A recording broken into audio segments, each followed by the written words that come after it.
Welcome back, everybody. Today, WSAV is focusing on personal debt, why so many of us have it and so much of it, and ways to get rid of it, or at least manage it.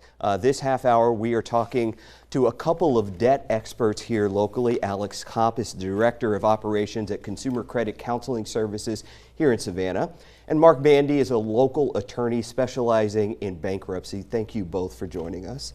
I'm a little out of breath. We just had the birthday thing. I was running around, so let me catch my breath a little bit. I want to, before I get into the questions for you all, and our director, Tim, we have that full screen. Let's take the full screen real quick, because I want to read off some pretty sobering statistics and numbers about debt in America. So, $1,583. That is the average amount the typical household is paying in loans each month in America. According to LendingTree, that's $300 more per month than in 2020. $1,974. That's the average monthly debt payment for Gen Xers, so that hits close to home for me. I'm a Gen Xer. It is significant because that generation carries the most amount of debt in America. And finally, $17 trillion. That is roughly the total amount of consumer debt that Americans in all are carrying. So those are terrible numbers for sure.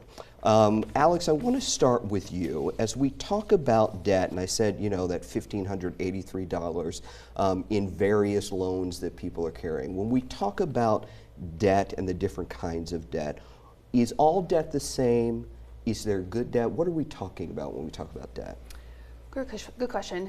Debt can be good. We think about like mortgages, that can build wealth for families. So sometimes it can be really good. And as long as you're managing it appropriately and making your payments regular, and if it's debt like credit card, paying off those credit card bills as soon as you can, then it can really benefit you. There's a lot of benefits to it. Hard for some people to pull off though. You know, Yes. we hear from a lot of people who are using their credit cards to live. And sometimes that's them spending too much. Sometimes it's just wages aren't meeting what they need to survive, right? Absolutely, absolutely. So if you are feeling stressed, I would say talk to your loan provider, talk to your creditor, see if there's other options, hardship options.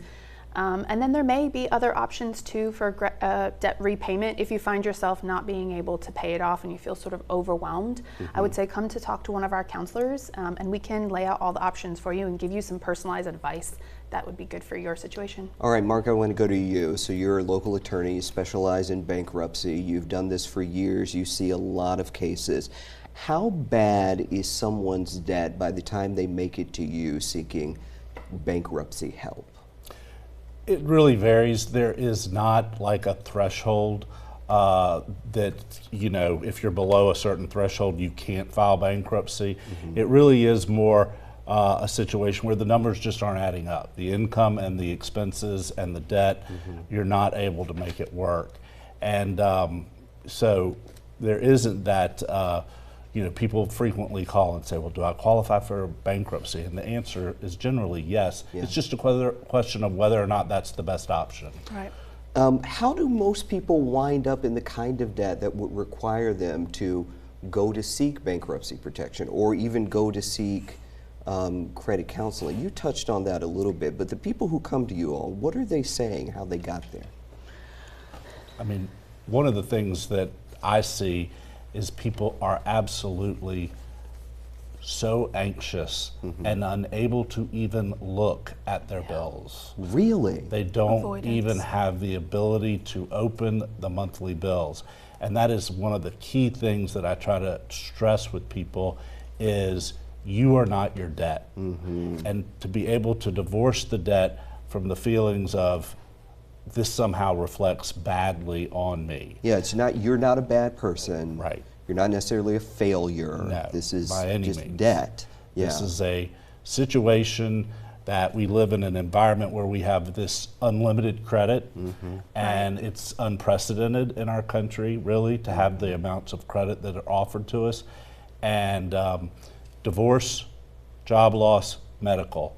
One of those three hit, your income falls, your expenses don't, and suddenly you find yourself 3 or 4 months behind on the mortgage, behind on the car, those sorts of things. And for a lot of people, those things hit all at once, or Yes. all at once, or more than one at once. You were nodding your head, avoidance. You know what he's talking about. Yeah, I think the first step to like starting this journey is to know where you're at, and just facing the reality, I think, is the first step. And there are other options. You know, there are a lot of Yes. debt repayment options, and it's scary and it's stressful, but just like figuring out where you're at, I think, is a really good first step. Okay, so I was going to ask, so someone who wants to come in and seek credit counseling services, what would you say the first steps to do that are? Because I was online asking people, what do they want me to ask the two of you?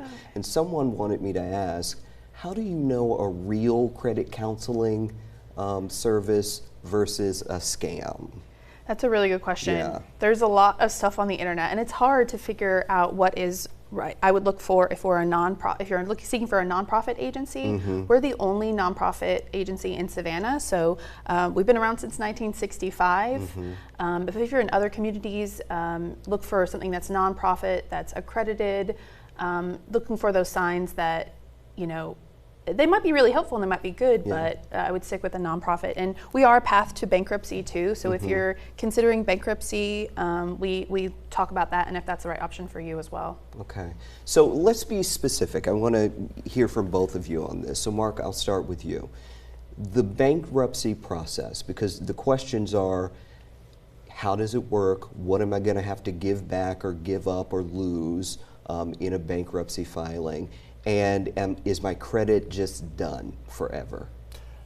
When you come in to discuss bankruptcy, we look at your assets. It is very infrequent that a debtor will have to surrender an asset. If that is the only option available, then we discuss that, and you know that going in. So that's not a huge issue. But the credit report thing, your credit's going to take a hit when you file bankruptcy, but once you're discharged, most of my clients see a tremendous rebound. I have people that are able to buy cars within 6 to 8 months of their discharge, and even purchase homes within 2 to 3 years of a bankruptcy discharge. And the bankruptcy stays on your credit report for how long? It stays on your credit 7 to 10 years, but that does not mean that people will not lend to you. It simply means you may pay a little more in interest, but it's not what it was 50 years ago. 50 years ago, bankruptcy was this permanent black mark on your credit. That's not what it is anymore. It's really important for people to know. All right, and so we talk about credit counseling. People are like, well, what even is it? So specifically, someone comes in, they sit down with one of your counselors. That's right. And get guided through what? So with everyone who comes to see us, we do a full budget scope. What are you bringing in? What are you spending? What is your debt? And from there, what are your issues? What are your concerns? What are your goals? Are you looking to buy a house? Are you looking to pay down debt? Figuring all that out, and once the end of the session comes to an end, we basically give you advice on the path to move forward. So people come to us for a lot of reasons, like you were saying, seeking bankruptcy, for divorce, a change in their life, but also, for a various amount of reasons. It's a really good place to start to speak to a counselor, specializing in home buying, not just credit, but home buying and foreclosure prevention, as well as even debt. Some good places online for people to go, because I know part of the bankruptcy process is you have to go through a class and learn how to manage your debt. But if you don't go through bankruptcy, or people are too scared or not ready yet to come in and talk to you, some good resources that they can go to find out how to manage their budgets better, how to manage credit and all of that. NerdWallet. NerdWallet? We talked about, I think you also referenced Bankrate earlier. It's a good place to go for references. And just sitting down and going through your monthly credit card and checking account, and looking at, writing it down and saying this is what my paycheck is, and then looking at those recurring charges you were talking about, the streaming services and all that. They add up very quickly. All right, I was looking at that story earlier and thinking, boy, there's a couple I could get rid of for sure, right? Or I could stand to watch some ads. I haven't seen a commercial in about 5 years, so I could stand to watch some ads. Thank you both for coming in, talking with us, and giving us just some clarification on bankruptcy, on credit counseling, and certainly on how to avoid those scams. We appreciate it. And everybody, look, if you want to learn more about this and everything we're doing here at WSAV to help you manage your finances and your personal debt, you can go to wsav.com/personal debt.